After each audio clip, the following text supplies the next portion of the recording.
আসসালামু আলাইকুম, স্বাগত জানাচ্ছি আজকের ভিডিওতে। তো আমরা লাস্ট ভিডিওতে দেখছিলাম যে কিভাবে HTML ফাইল তৈরি করতে হয়। সেটা ছিল রাইট ক্লিক করে নিউ থেকে। আমরা আজকে দেখব যে আমরা যে নোটপ্যাড প্লাস প্লাস এর কথা বললাম, নোটপ্যাড প্লাস প্লাস এটা আমরা ওপেন করে নিই। এটা থেকে কিভাবে আমরা HTML ফাইলটা তৈরি করব। ওকে, সো এখন আপনাকে যেটা করতে হবে, আপনার সাপোজ এখানে কিছুই নাই, সব কেটে দিলেন, কেটে দিলে একটা ফাইল তো অবশ্যই থাকবে। আমরা নিউ থেকে নিতে পারি নতুন একটা ফাইল। যাই হোক, এখানে কিছু একটা লিখবো, ফাইলের মধ্যে কিছু একটা লিখবো। মনে করেন আমরা এখানে লিখলাম মাই HTML ফাইল। ওকে, এখন এটাকে আমরা কন্ট্রোল এস দিয়ে সেভ করতে পারি। কন্ট্রোল এস যখন আমরা দিব তখন এরকম একটা ডায়লগ বক্স চলে আসবে। ওকে, এটা না করে আমরা আবার কি করতে পারি, ফাইল থেকে সেভ করতে পারি, অথবা সেভ এজও দিতে পারি, সেভ করব। ওকে, অথবা এই যে এখানে যে আইকনটা আছে এটাতে ক্লিক করব। যাই হোক, যেভাবেই করি এই ডায়লগ বক্সটা আসবে। আসার পরে আপনার কাজ হচ্ছে, আপনার যেই লোকেশনে আপনি সেভ করতে চান, আমি চাচ্ছি ডেস্কটপের ভিতরে HTML5 এর ভিতরে। আমরা এখানে লিখতে পারি হচ্ছে আপনার ধরেন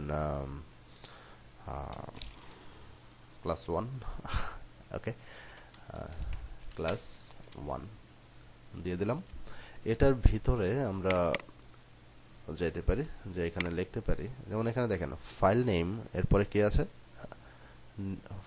ডট টিএক্সটি। আমরা এখানে ডট টিএক্সটি যেটা আছে এটা সহ আমরা রিনেম করে ফেলবো, অথবা নামটা দেব। আমরা লিখলাম মনে করেন ক্লাস 1, এখানে একটা স্পেস দিয়ে দিয়েছি। মূলত আপনি যখন HTML ফাইলটা তৈরি করবেন তখন কোনো স্পেস দিবেন, সেটা আপনি দিতে পারেন হাইফেন, অথবা অন্য কোনো আইকন, অথবা আন্ডারস্কোর।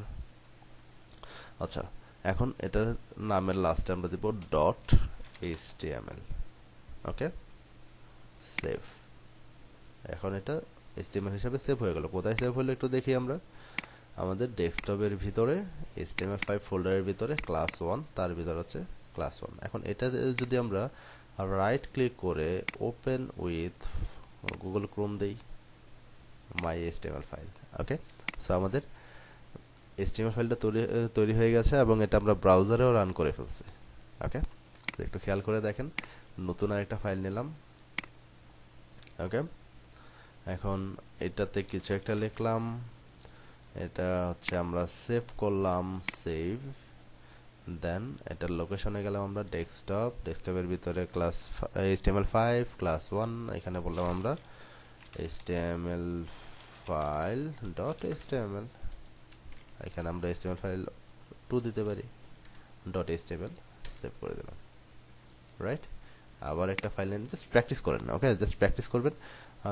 কিছু একটা লিখলেন, সেভ করলেন। এখন এখানে আপনি নামটা দিলেন নিউ ডট HTML।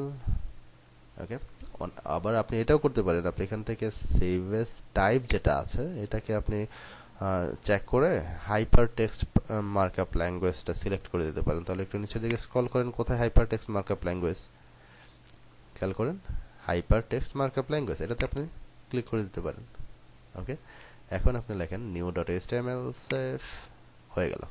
ওকে, সো এরকম দুইভাবে আপনি সেভ করতে পারেন। আপনি নোটপ্যাড প্লাস প্লাস এডিটরে ওপেন করে আপনি সেভ করতে পারেন, অথবা আপনি রাইট ক্লিক করে নিউ নিয়ে তারপরে আপনি HTML ফাইল তৈরি করতে পারেন। সো নো টেনশন, দেখা হচ্ছে পরবর্তী ভিডিওতে। এর ভিতরে HTML ফাইল তৈরি করেন যত ইচ্ছা।